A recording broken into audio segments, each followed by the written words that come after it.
Everyone. तो आज का जो लेक्चर है इसमें हम डिस्कस करेंगे न्यूक्लियर फिजिक्स के क्वेश्चन।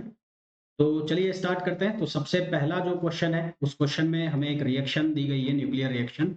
और हमें ये पूछा गया है कि इनमें से ये जो पार्टिकल एक्स है कौन सा पार्टिकल।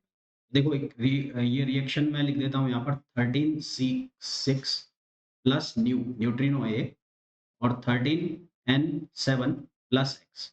देखो यहाँ पर आपको कंजर्वेशन ऑफ चार्ज, यहाँ पर जितने यहाँ 6 है, यहाँ पर 7 है। तो ये जो नंबर ऑफ प्रोटॉन्स है, नंबर ऑफ चार्ज है, वो कंजर्व होने चाहिए। मतलब यहाँ पर अगर 6 है तो यहाँ पर भी कितने होने चाहिए? 6। तो ये 6 कब पॉसिबल है? जब ये जो x है, इस x की जगह हो -1 E0, क्योंकि एटॉमिक मास भी कंजर्व रहना चाहिए। तो अगर मैं इस इक्वेशन को, इस रिएक्शन को इस तरह से लिखता हूँ, कैसे? ऐसे। तो अब इस रिएक्शन को ध्यान से देखो, अब ये पूरी तरह से बैलेंस है। नंबर ऑफ जो चार्ज है दोनों साइड, वो क्या हो गया? बैलेंस हो गया। इधर हो गया 6 और इधर भी कितना हो गया? 6। इधर जो एटॉमिक मास है वो 13 है और इधर भी एटॉमिक मास कितना हो गया? 13। इसका मतलब जो x है वो x क्या होगा? एक इलेक्ट्रॉन होगा ना। x जो है वो क्या होगा? एक इलेक्ट्रॉन होगा। नेक्स्ट क्वेश्चन पे आइए। सेकंड इक्वेशन हमें लिख के दी है 25Mn54 प्लस E माइनस, और ये है 24Cr54 प्लस एक्स। अब यहाँ पर ये इक्वेशन में यहाँ पर आ रहा है 24, यहाँ पर है 25 और ऑलरेडी यहाँ पर एक इलेक्ट्रॉन है। इलेक्ट्रॉन है तो ये जो इक्वेशन है ये होगी ई माइनस है। ई माइनस है तो यहाँ पर होगा 1 माइनस का और ये E0 है ना, क्योंकि एटॉमिक मास एक से कम, जो प्रोटॉन नंबर है वो एक से कम हो रहा है। तो ये हो गया 24, ये हो गया 60 Cr और ये हो गया 54। दैट मीन्स कि यहाँ पर जो एटॉमिक मास है वो दोनों साइड बैलेंस है और दोनों साइड जो प्रोटॉन नंबर है यानी कि चार्ज है वो भी क्या हो गया? बैलेंस हो गया। तो यहाँ पर जो पार्टिकल है उसके पास मास बहुत कम है और उसके पास कोई चार्ज नहीं है। चार्ज नहीं है इसका मतलब वो क्या है? न्यूट्रिनो है। तो इसका मतलब ऑप्शन बी इसका करेक्ट आंसर आ गया। ये क्या होगा? न्यूट्रिनो। नेक्स्ट क्वेश्चन पे आइए। Q value. क्यू वैल्यू क्या होती है? हमारे पास कोई रिएक्शन है एक्स प्लस स्मॉल एक्स और इसके जो प्रोडक्ट बन रहे हैं वाई प्लस वाई। ये एक्स क्या है? रिएक्टेंट। मतलब अल्फा पार्टिकल, बीटा पार्टिकल या प्रोटॉन न्यूट्रॉन जिसका बॉम्बार्डमेंट कराया जा रहा है एक्स के ऊपर। एक्स क्या है? वो पार्टिकल है टारगेट, टारगेट पार्टिकल। वाई क्या है? वाई प्रोडक्ट है।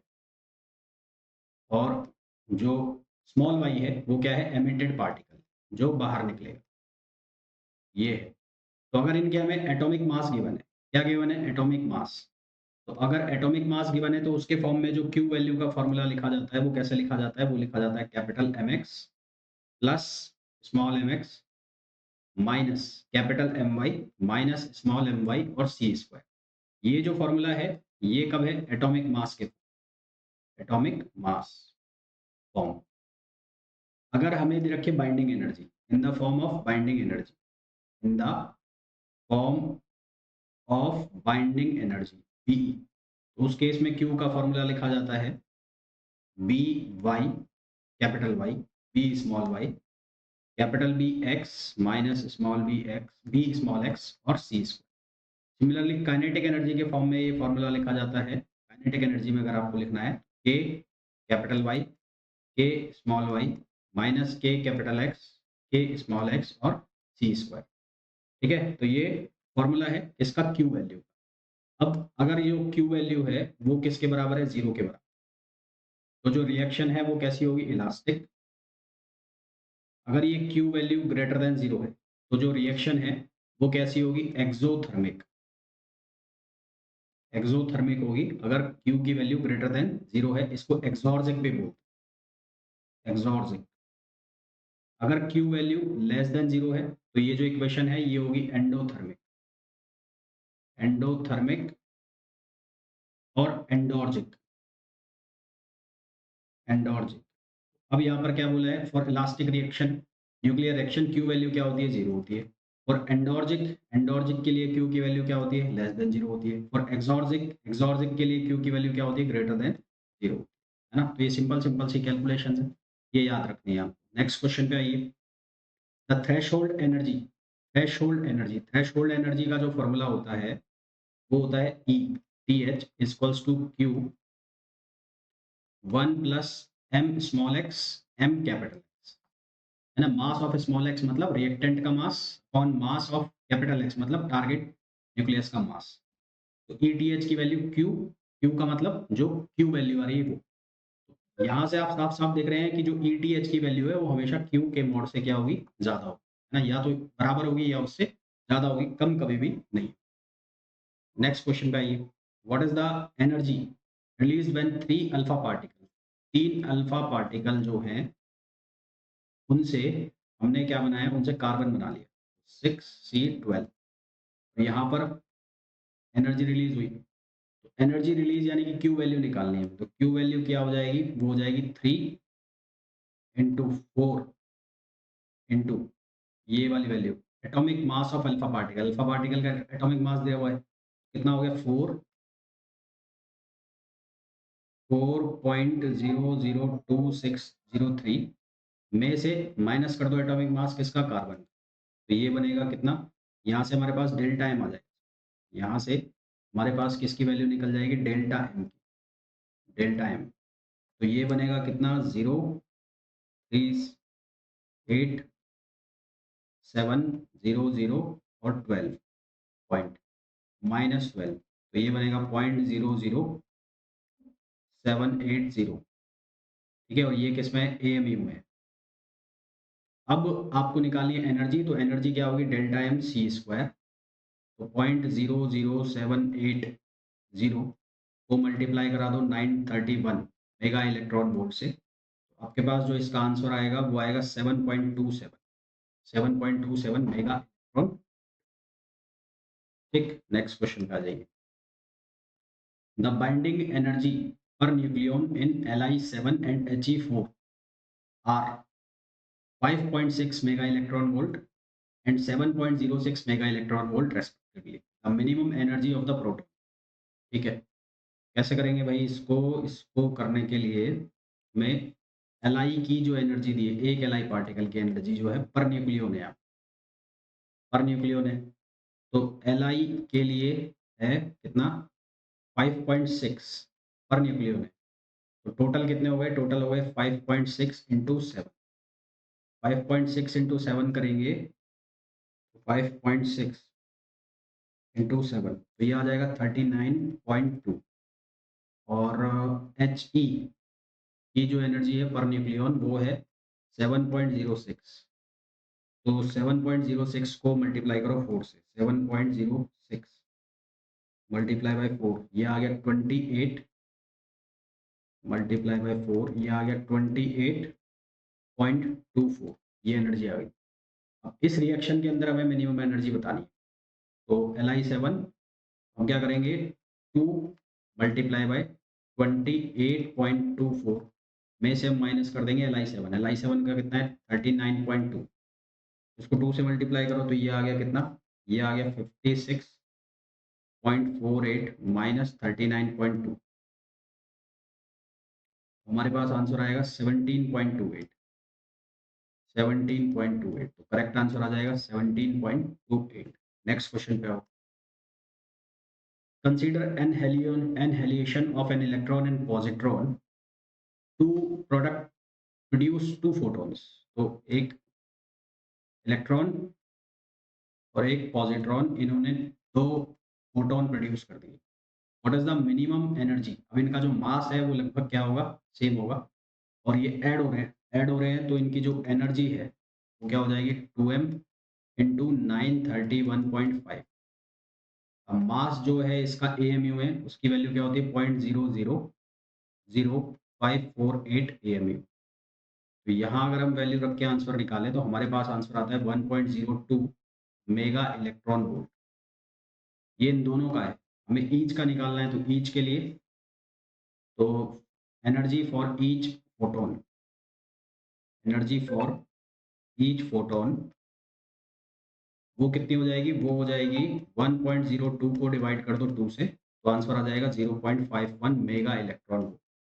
आंसर आ जाएगा हमारे पास डी। नेक्स्ट क्वेश्चन पे आइए। Q value of nuclear reaction F N. तो ये एन यहाँ पर लिखा हुआ है तो ये रिएक्टेंट है। एन क्या है? रिएक्टेंट। ठीक है, और इसकी जो एनर्जी होती है मास जो होता है इसका, सॉरी, वो कितना होता है 1.008 1.00866 और 5 यू यूनिफाइड मास। तो एनर्जी का formula ETH equals to Q 1 plus m small x on m capital, ये capital X।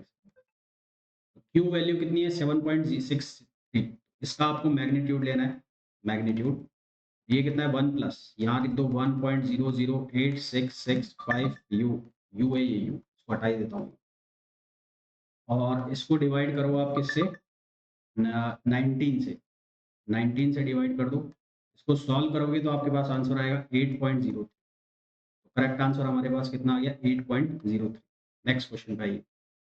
Nuclear reaction cross section in barn, barn, one बार्न कितना होता है 10 पावर माइनस 28 मीटर स्क्वायर, है ना। नेक्स्ट क्वेश्चन पे आइए। In the process of nuclear fission, देखो न्यूक्लियर फिजन जो प्रोसेस है उसमें क्या होता है, एक अनस्टेबल न्यूक्लियाई स्टेबल न्यूक्लियाई में टूटता है। तो अनस्टेबल न्यूक्लियर फिजन की बात करता हूं मैं, तो न्यूक्लियर फिजन के अंदर क्या हो रहा है, अनस्टेबल न्यूक्लियाई कन्वर्ट हो रहा है स्टेबल में। अनस्टेबल जो है उसकी जो बाइंडिंग एनर्जी पर न्यूक्लियन है वो कम है, बाइंडिंग एनर्जी पर न्यूक्लियन वो क्या है, लेस है। और जब वो स्टेबल में जा रहा है तो स्टेबल में उसकी बाइंडिंग एनर्जी पर न्यूक्लियन क्या है, हाई है। इसकी बीई पर न्यूक्लियन क्या है, हाई है। कब, जब वो स्टेबल में जा, मैं पूछा है कि न्यूक्लियर फिजन में बाइंडिंग एनर्जी पर न्यूक्लियन बढ़ेगी या घटेगी, तो क्योंकि फिजन होता ही अनस्टेबल न्यूक्लियाइज का है जिनकी बाइंडिंग एनर्जी पर न्यूक्लियन कम है, तो वो स्टेबल में कन्वर्ट होना चाहता है, तो स्टेबल जो न्यूक्लियाई है उनकी बाइंडिंग एनर्जी पर न्यूक्लियन ज्यादा होती है, तो एनर्जी क्या होगी, इंक्रीज होगी, बी आंसर आ जाएगा। नेक्स्ट क्वेश्चन में बोला है in the process of nuclear fusion, तो फ्यूजन में भी क्या होता है, दो लाइटर न्यूक्लियाई कंबाइंड होकर एक लार्ज बनाते हैं, है ना। तो एटॉमिक मास 20 से कम वाले जो न्यूक्लियाई हैं वो क्या होते हैं, कंबाइंड होते हैं। कंबाइंड होके वो एक स्टेबल न्यूक्लियाई बनाते हैं, तो उसकी एनर्जी भी क्या होगी, इंक्रीज होगी। यहाँ पर भी क्या आ जाएगा, B answer. Typical nuclear excitation energy जो होती है वो होती है 10 mega electron volt.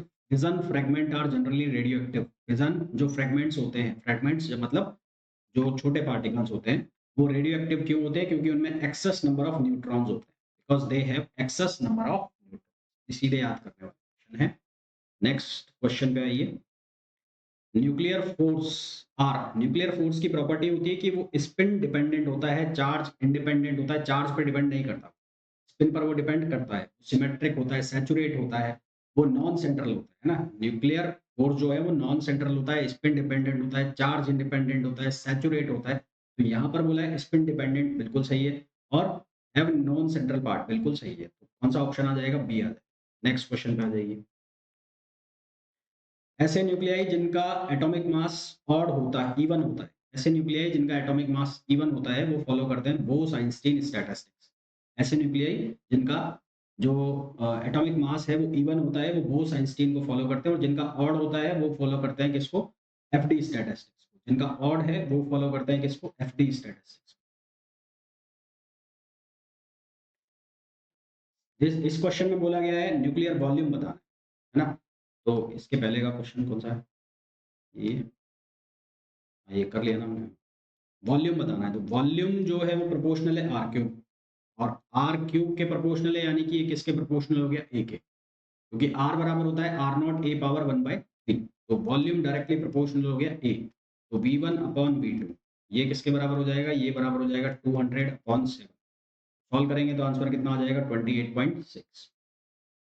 Electric quadrupole moment negative आ रहा है, तो देखो electric quadrupole moment greater than zero, less than zero, और इक्वल्स टू जीरो। तो अगर ये Q इक्वल्स टू जीरो है तो ये बनेगा सिमेट्रिक,